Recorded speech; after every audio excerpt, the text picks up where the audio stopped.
Right now, as I'm saying this, not last week, not earlier this year, right now, the two biggest streamers alive are somewhere in a Minecraft world losing their absolute minds together. And I need to talk about it, because what's happening is not just a Minecraft stream, it's not a collab.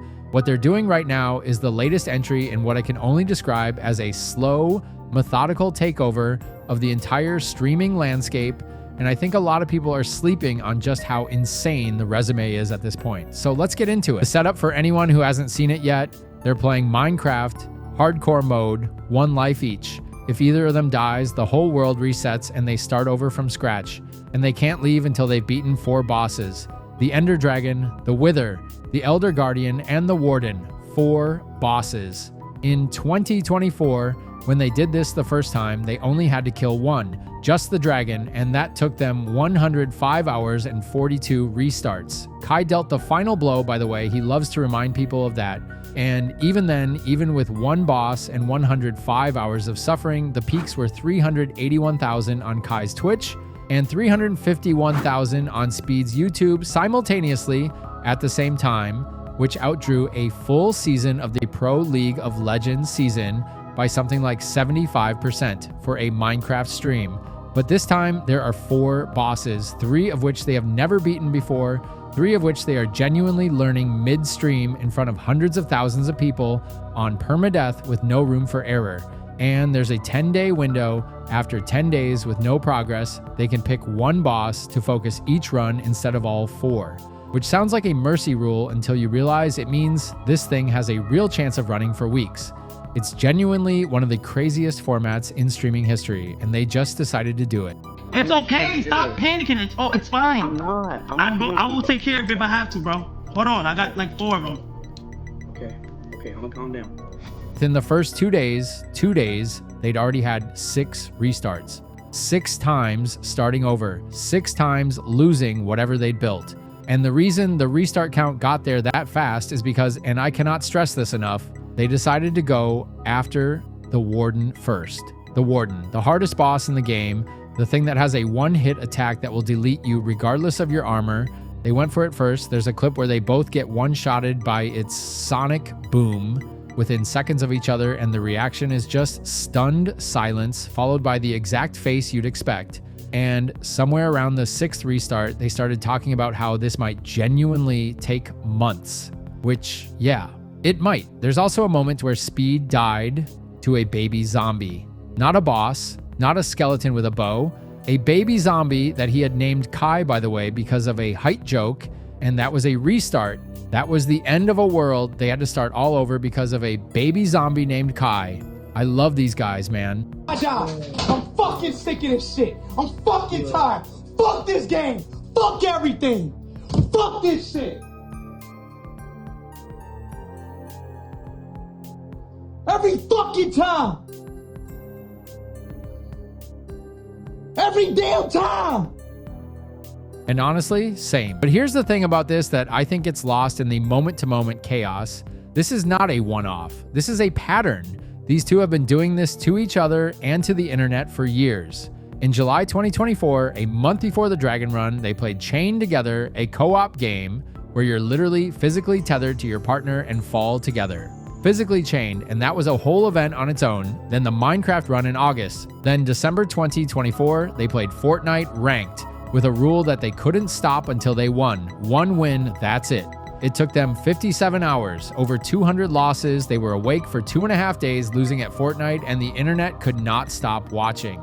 Then Super Mario Bros. In 2025, roughly 35 hours to get through that. Every single time. Every time they set a stupid rule and commit to it completely, the internet shows up. Every time. And what I find genuinely interesting about that is it's not the games.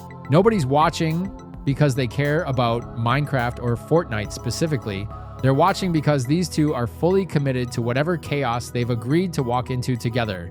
And that commitment is contagious.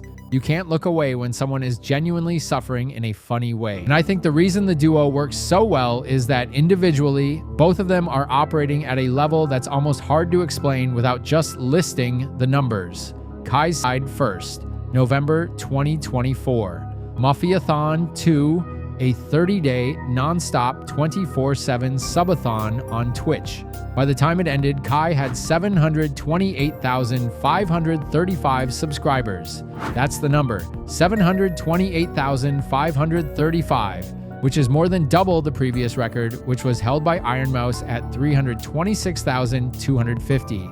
More than double, and this is a record that people thought might stand for years. He did it in a month. 50 million unique viewers over the course of that subathon. Celebrity guests cycling through Snoop, Kyrie, Kevin Hart, Drusky.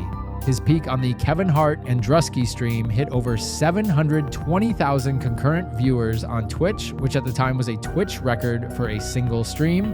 But the thing that I think gets undersold about Mafiathon 2 isn't the numbers. It's what he did with them. Before the subathon even started, Kai announced that a fifth of all the revenue from those 30 days would go toward building a school in Nigeria.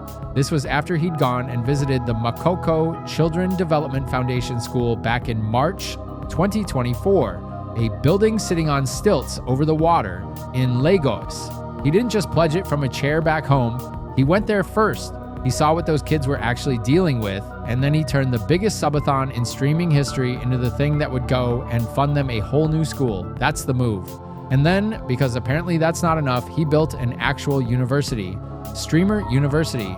The first edition, May 2025, 120 students, 17 professor-level creators teaching classes, and the whole thing generated over 26 million hours watched across all the student streams combined.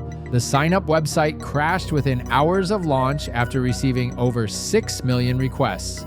The 2026 edition brought in Lizzo and T-Pain as faculty. Lizzo and T-Pain for a streaming boot camp. That's the caliber of pull we're talking about.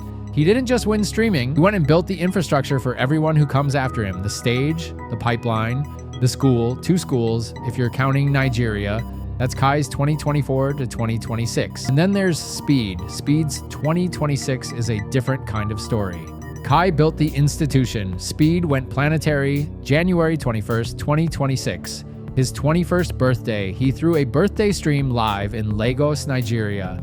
And when he hit 50 million YouTube subscribers on stream in the middle of Lagos, the reaction from the crowd in that room is one of the most unhinged moments in creator history. I can't really describe it, you just have to see it. Jerry! Oh! Chat, we are here in Nigeria, bro. Today's my birthday, and we're gonna hit 50 million, and we in Nigeria, chat. So, chat, we got all 3 in 1, chat. We got all 3 in 1. I'm 21 then. That was January. By the time the tournament kicked off, he was at 55 million, and he hit that milestone live during the USA versus Paraguay opener inside the actual stadium. Because Speed has been the internet's football correspondent for years at this point, the Ronaldo connection, the IRL tours, the World Cup 2022 arc in Qatar, and the 2026 World Cup was basically his full coronation. He got a contract to cover the tournament. He pulled 9.2 million viewers for Portugal's opening game, which by a number of measures outdrew Fox's own broadcast for that match. His World Cup final stream accumulated nearly 60 million cumulative views on YouTube. And at the closing ceremony of the final Spain versus Argentina, New York, New Jersey Stadium, 82,000 people in the building, Speed performed live on stage. The first content creator in history to perform at a World Cup closing ceremony. And he didn't just play a set somewhere in the middle, he opened the whole thing, his song Champions going out to that stadium before Madonna, before Justin Bieber, before BTS. Speed went first, and that performance ended up crossing 30 million views, the single most watched performance of the entire tournament. And somewhere in the middle of all of this, he had an Indonesia IRL stream that peaked at over 1 million concurrent live viewers. One stream, 1 million people watching at the same time.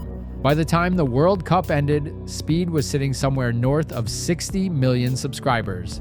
And within about 3 weeks of that, he was back in a Minecraft world with Kai, dying to a baby zombie named after his co-streamer. That's the thing about these guys. The scale of what they do outside of their collabs makes the collabs feel even more insane, because you're watching 2 people who genuinely don't need each other still choosing each other.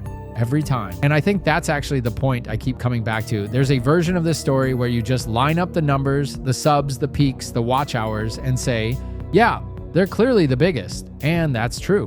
But what's actually interesting to me is not that they're on top. It's how they got there and why nobody else is close. Most of the creators who've reached this level got there by being consistent, by showing up, by building an algorithm-optimized pipeline, by doing the thing that works and doing it again. And there's nothing wrong with that. That's how you build a channel. But Kai and Speed got here by making themselves genuinely unpredictable, by agreeing to things that have no guaranteed outcome and then fully committing to the chaos of it. A 30-day subathon that might not break any records but does. A Fortnite marathon that might take 5 hours but takes 57. A Minecraft run that might wrap in a week, but here we are, days in, multiple restarts, and nobody knows when it ends. They turned the live format into a sport, and they're the only two athletes playing it at this level. Everyone else in streaming is doing the smart thing, posting their schedule, hitting their upload cadence, staying in their lane, which is correct, which is the move. But somewhere in the background, two guys are in a Minecraft world losing their minds on permadeath, and the entire internet keeps showing up to watch. There's no third place in that conversation. There's Kai, there's Speed, and then there's everyone else trying to figure out what they're doing differently. I genuinely don't think we've seen the ceiling on either of them yet, and that's a little bit terrifying. So, is this the greatest streaming event happening right now? Or is the format eventually going to hit a wall where even Kai and Speed can't sustain it? Let me know what you think down below. Have a great day, and I'll see you in the next one.